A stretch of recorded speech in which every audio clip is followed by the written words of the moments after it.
Ready? Everybody ready? Well, thank you very much. Appreciate it. Well, it's a good day, a great day. Great weather day. It's a great day for voting for our state. Every state has their own primary. Today's our day in the state of Alabama. I just cast my vote. I'm taking a different route. Last time I was in front of you on election day, I was running for the United States Senate. We were successful there. About a year ago, I decided to come back and start a new direction of our state. You know, our country's in trouble, and when your country's in trouble, you obviously have problems in your state. We got a great state. We got huge opportunities in the state. I'm a good friend with President Trump. I talked to him a long time about doing this. He said he'll help us. He already has helped us. But at the end of the day, for the next few years, I want to come back and start a state government that's going to be for the people to make it strong. We got huge problems. I know for a fact, being in the last 6 years in federal government, we got a lot of problems in federal government. That trickles down to state government, and we got to protect ourselves from the federal government, things that could possibly happen economically and all the other things that trickle down from the federal government. So I've got a plan in place. We'll be ready to go if elected today and then in November. We're not wasting any time. We will hit the ground running. Again, I'm not doing this for anything other than to help the state of Alabama and our country to make it strong. Questions? Thank you very much. How do you, I'm going to ask something. Okay. Somebody ask You said something. Alabama's in trouble. We need to make a change. It's been with Governor Ivey, Republican, for a while.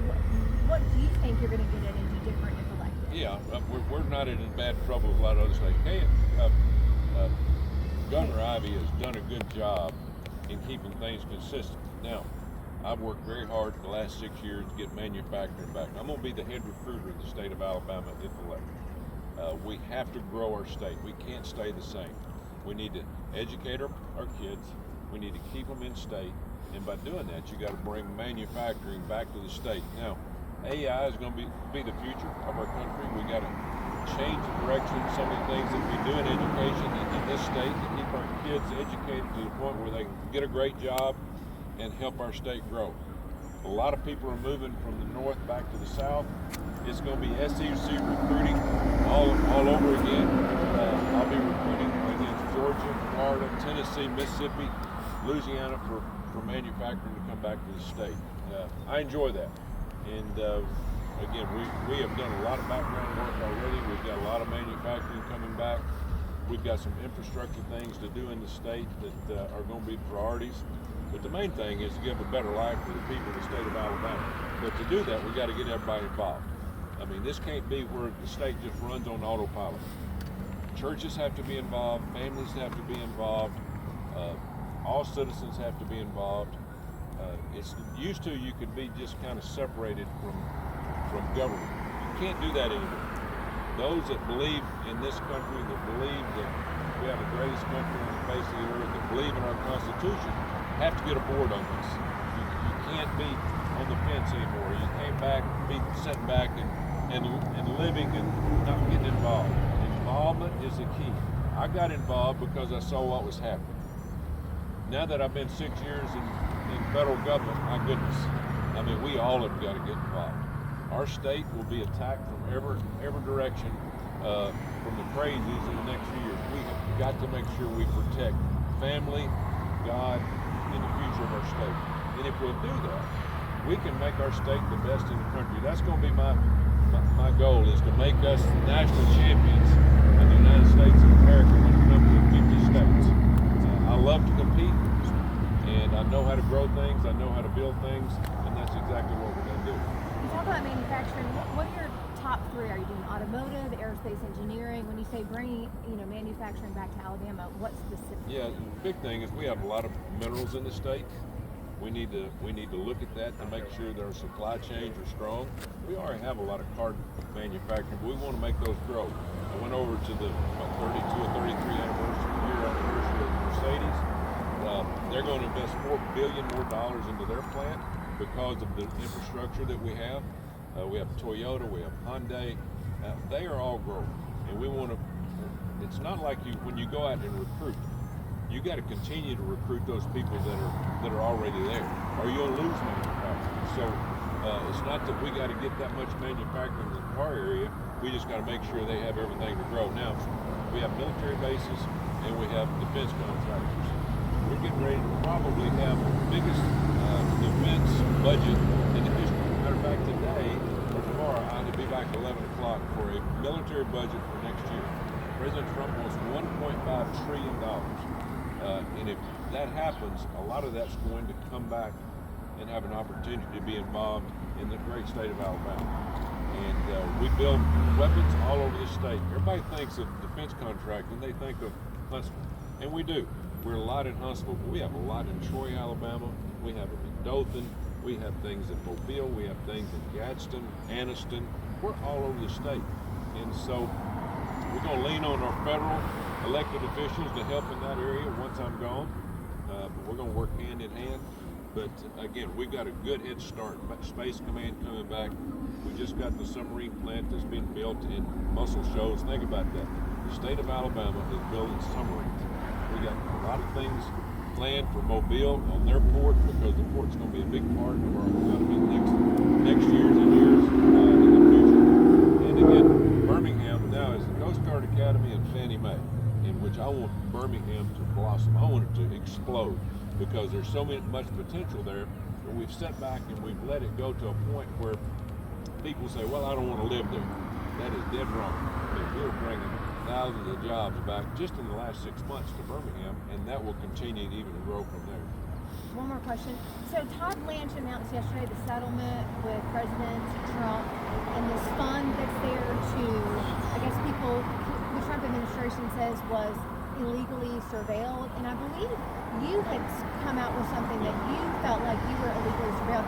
So how much is in that fund? Will you get money of it? And what do you want to say to the taxpayers who may be a little bit like, it's our money? Well, first of all, the federal government has no business going after elected officials or regular citizens. I mean, I'm like a regular citizen. I mean, they went after my phone records. The Biden administration did. Jack Smith. It's wrong what they did. Now, how much money do you think is, and who's gonna oversee that? Who's gonna get the money? Yeah. How much you gonna get? On my part, I probably will have a lawsuit in the future, but it won't be against the federal government. It'll be against the phone companies. Phone companies did not have the right to give our phone numbers out. And so. But what about this Department of Justice fund? Who's going to be getting money from that? Taxpayer dollars? What, 1 point something billion? It won't be the senator or congressman. President Trump might have a lawsuit, but that would be us. I think Lindsey Graham said he might get involved with that. I'm not getting involved in that. The American taxpayer didn't do anything wrong. I'm not going to go after taxpayer money. I'm going to go after private money that businesses that gave our. And it's not for any monetary gain. We have to prove that you can't do that. You can't go out and surveil citizens, elected officials, or anything like that. You can't do that. It's against the law. And so, now if they'd have called and said, "Listen, we're going to give this up," probably wouldn't have had a complaint. We didn't know for a year later that our phone numbers were given out, and mine was done that way simply for the fact that I was friends with President Trump, and that's wrong. You can't do that just because of that kind of relationship. Sir, can you talk a little bit about the redistricting that's going on right The now? what? The redistricting. You have Yeah. people today who are Yeah. casting votes and they're not going to count because the election's been delayed. Just what do you think of this moment that's right now? Well, it all got started in the Northeast when we had 9 or 10 states basically that were 35 to 40% Republican, and now they all have Democratic representatives. They have one Republican representative, and so it started in that area. And so they're going to gerrymander in the northern part of the states. Basically, everybody's going to end up doing it. I don't know how it's going to work out. A federal 3-man person committee has got to make a decision on the redistricting for Alabama, and that's up for grabs as we speak. There will not be congressional votes today on those 7 seats. They're going to be pushed back, obviously, until August. Governor Ivey decided they'd do that. Now, it might not change. They might come back and say that map's out, and they might just vote the same map as we saw before this happened. So, you know, there's so many ifs, ands, and buts. But I am for making sure everybody's represented in this state. How are you thinking about that? There are people who gathered in Selma, Montgomery, saying that their votes were they were not going to be represented the way they want to be. What do you say to those people? How do you plan on representing them if the maps are redrawn in the way that you want to see them be redrawn? Yeah, I want to make sure that, of course, there's several steps to this. There has to be a map drawn. There was map drawns the last time 2 years ago, and they took a map that was basically ended up 5-2 Republican Democrats. Now they want to go back to 6-1. We have nothing to do with that in the federal government. That's all state government. So they want to go back to 6-1. They didn't do the 7-0, but again, it has to go through a process. And again, the same people that kicked out the last map are doing the one this time. I'm not so sure it's going to go through. I hadn't looked at it that much. Again, it's all back in the courts, and we'll let them handle it the way they see fit. They're the ones that's supposed to keep it all fair. They're like the referees in a football game. They're the ones that's supposed to keep it fair. So again, you're against using taxpayer dollars Yes. for this settlement, lawsuits. for lawsuits or For settlements. senators. How are you going to fight against that? Are you going to fight against that? Well, fight against it. There's no way you fight against it. Everybody's got their own options of how to handle this. Now, I will tell you this on behalf of all the senators and congressmen: the investigation is not over, so there's nothing you can do right now until the investigation is over. And I don't know what the other people are going to do. I'm not going to sue the federal government or state government. If I do anything, it'll be going after the phone companies that gave up our numbers when they weren't allowed to do that. Okay, one more question. Senator, a big issue this legislative session was power bills. The Alabama has some of the highest rates in the Southeast, and that led to the Power to the People Act, reforming the Public Service Commission. And you will have a new responsibility if you were elected governor to appoint the Secretary of Energy. But you have free reign to do that under this legislation. There's no requirements or anything. To you, what makes for a good Secretary of Energy and for a good Public Service Commission? Well, here's the reason I want to, and I thought it was very good on the part of the delegation in Montgomery. Is there's a lot of moving parts to energy. It's not just electric anymore. We have gas in the state. We have water. We have hydro. We have TVA.